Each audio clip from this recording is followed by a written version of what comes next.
Assalamualaikum warahmatullahi wabarakatuh. Kembali lagi dengan saya Muhammad Qabul Muhsin Al-Fanani. Di sini kita akan membahas mengenai organisasi Islam terbesar di Indonesia, yaitu organisasi Nahdlatul Ulama dan Muhammadiyah. Yang pertama yaitu sejarah lahirnya Nahdlatul Ulama. Pada awal mulanya, kalangan pesantren yang gigih melawan kolonialisme dengan membentuk organisasi pergerakan seperti pada tahun 1916 membentuk organisasi pergerakan Nahdlatul Wathon atau kebangkitan tanah air. Kemudian pada tahun berikutnya pada tahun 1918 mendirikan Taswirul Afkar atau Nahdlatul Fikri sebagai wahana pendidikan sosial politik kaum dan keagamaan kaum santri. Selanjutnya didirikanlah Nahdlatul Tujar atau pergerakan kaum saudagar yang dijadikan sebagai basis untuk memperbaiki perekonomian rakyat. Dengan adanya Nahdlatul Tujar, maka Taswirul Afkar selain tampil sebagai kelompok studi yang juga menjadi lembaga pendidikan yang berkembang sangat pesat dan memiliki cabang di berbagai kota.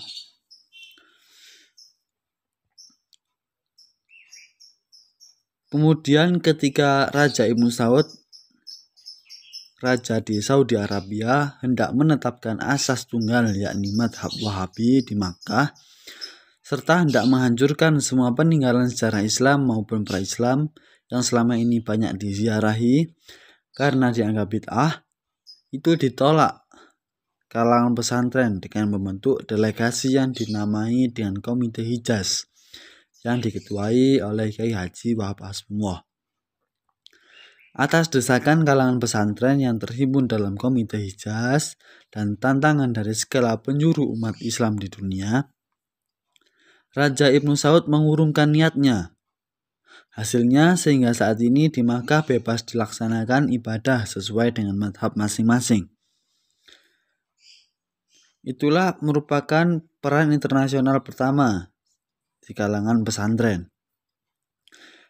Berangkat dari Komite Hijaz tadi, dirasa perlu untuk membentuk organisasi yang lebih mencangkup dan lebih sistematis untuk mengantisipasi perkembangan zaman. Maka setelah berkoordinasi dengan berbagai kiai, akhirnya muncul kesepakatan untuk membentuk organisasi yang bernama Nahdlatul Ulama atau Kebangkitan Ulama pada 16 Rajab 1344 Hijriah atau 31 Januari 1926 di Surabaya. Organisasi ini dipimpin oleh Kyai Haji Hasyim Asy'ari sebagai Raja Akbar. Dan untuk menegaskan prinsip dasar organisasi ini, maka Kyai Haji Hasyim Asy'ari merumuskan kitab Qonun Asasi atau prinsip dasar, yaitu kitab I'tiqad Ahlussunnah wal Jamaah. Selanjutnya yaitu tujuan didirikannya Nahdlatul Ulama. Yang pertama yaitu menegakkan ajaran Islam menurut paham Ahlussunnah wal Jamaah di tengah kehidupan masyarakat di dalam wadah NKRI. Yang kedua yaitu menjawab semua permasalahan sesuai dengan perkembangan zaman. Yang ketiga, Nahdlatul Ulama bertujuan untuk mewujudkan tatanan masyarakat yang berkeadilan demi kemaslahatan dan kesejahteraan umat dan demi terciptanya rahmat bagi semesta alam.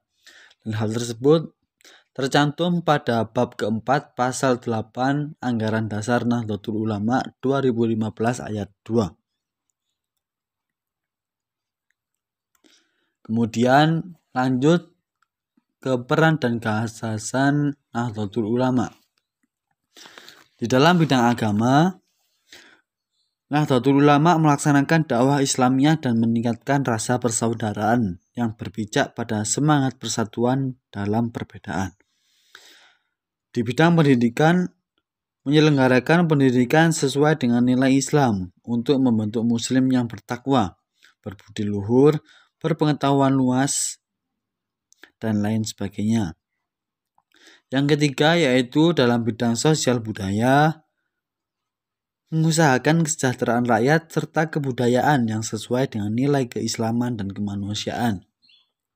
Yang keempat, dalam bidang ekonomi, mengusahakan pemerataan kesempatan untuk menikmati pembangunan dengan mengutamakan perkembangan ekonomi rakyat.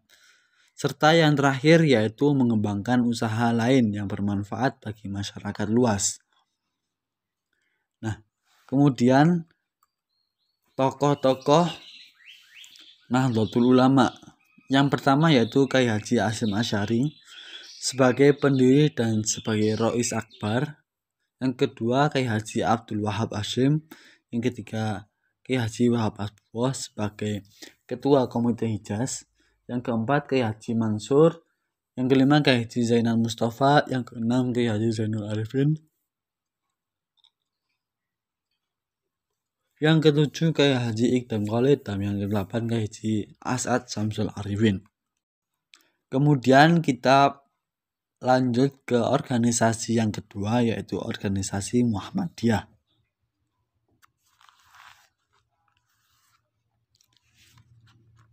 Organisasi Muhammadiyah didirikan di Kampung Kauman, Yogyakarta pada 10 November 1912. Muhammadiyah lahir sesudah Kyai Haji Ahmad Dahlan berguru kepada ulama Indonesia yang bermukim di Makkah, yaitu Syekh Ahmad Khatib Al-Minangkabau, Kyai Nawawi dari Banten, Kyai Mas Abdullah dari Surabaya, dan Kyai Fakih dari Mas Kumambang. Lahirnya Muhammadiyah sebagai hasil interaksi dengan kawan-kawan Budi Utomo yang tertarik pada keagamaan. Kata Muhammadiyah sendiri berarti pengikut Nabi untuk menisbatkan dengan ajaran dan jejak perjuangan Nabi Muhammad SAW.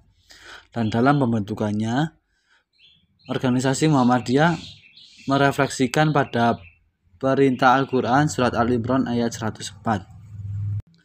Organisasi Muhammadiyah merupakan organisasi yang bergerak di bidang pendidikan, dakwah, dan kemasyarakatan. Gerakan Muhammadiyah ini berciri semangat membangun tata sosial dan pendidikan masyarakat yang lebih maju dan terdidik.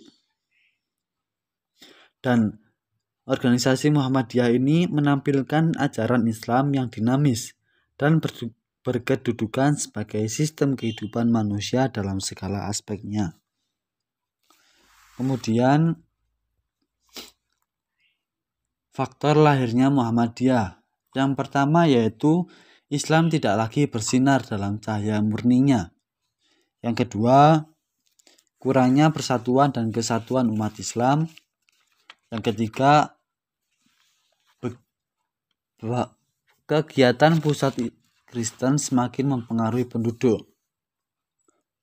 Yang keempat, beberapa lembaga pendidikan Islam yang tidak menghasilkan eksekutif Islam karena tidak sesuai tuntutan zaman. Dan yang terakhir yaitu masyarakat Islam hidup dengan keyakinan buta, pemikiran dogmatis, konservatisme, dan tradisionalisme. Kemudian tujuan dari organisasi Muhammadiyah sendiri yaitu yang pertama membersihkan Islam di Indonesia dari pengaruh dan kebiasaan yang bukan Islam. Yang kedua, reformulasi doktrin Islam dengan alam pikiran modern. Yang ketiga, reformulasi ajaran dan pendidikan Islam. Yang keempat, mempertahankan Islam dari pengaruh dan serangan luar. Dan yang terakhir yaitu mengajarkan ajaran Islam yang dinamis dan berkedudukan sebagai sistem kehidupan manusia dalam segala aspek. Lanjut kita ke peran dan gagasan Muhammadiyah. Yang pertama yaitu Muhammadiyah memiliki pengaruh besar di bidang kemasyarakatan dan pendidikan dengan mendirikan panti asuhan, sekolahan dari jenjang usia dini sampai universitas. Yang kedua yaitu membentuk organisasi perempuan yang bernama Aisyah yang bergerak di bidang ranah sosial, pendidikan, kesehatan, dan keagamaan. Dan yang ketiga yaitu pembaharuan terhadap kehidupan beragama umat Islam. Nah, Yang terakhir yaitu tokoh pendiri dari organisasi Muhammadiyah. Yang paling utama yaitu Kiai Haji Ahmad Dahlan. Dan bisa dilihat itu merupakan foto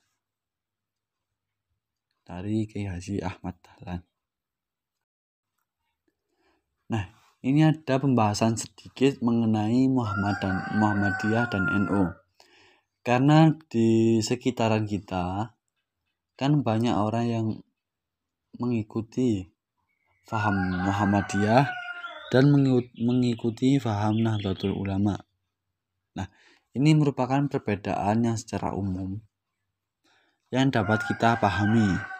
Yang pertama yaitu dalam hal guru, Muhammadiyah yaitu Kiai Haji Ahmad Dahlan dipengaruhi oleh Syekh Muhammad Khatib Al-Minangkabawi dalam pengajarannya mengenai soal reformisme, tajdid Islam, puritanisasi atau purifikasi atau pemurnian ajaran Islam, Islam rasional, dan pembaruan sistem pendidikan Islam. Sedangkan Nahdlatul Ulama Kiai Haji Hasyim Asy'ari yaitu dipengaruhi oleh Kiai Haji Khalil Bangkalan, dan dalam pengajarannya yaitu mengenai soal pengajur fikih mazhab Sunni, terutama mazhab Syafi'i, yang menekankan pendidikan tradisional atau pesantren dan praktek tasawuf atau tarekat dan faham Ahlus Sunnah wal Jamaah. Dalam hal keagamaan, contohnya itu kalau Muhammadiyah tidak tahlil, tak kunut, tarawih 8 rakaat dan lain sebagainya. Kalau Nahdlatul Ulama yaitu menggunakan kunut, tarawih 20 rakaat dan lain sebagainya. Kemudian yang ketiga yaitu model ijtihad. Ini yang sudah sangat umum. Yaitu kalau Muhammadiyah khususnya pada saat penentuan bulan puasa tanggal 1 Ramadan atau 1 Syawal, yaitu kalau Muhammadiyah menggunakan metode hisab, dan kalau Nahdlatul Ulama menggunakan metode Ruqyatul Hilal. Dalam hal toleransi, Muhammadiyah memandang bid'ah semua hal yang tidak ada di zaman Rasulullah, dan kalau Nahdlatul Ulama itu masih toleransi dengan adat istiadat. Sekian untuk materi hari ini. Mohon maaf jika banyak salah kata atau perbuatan. Wabillahi taufiq wal hidayah. Wassalamualaikum.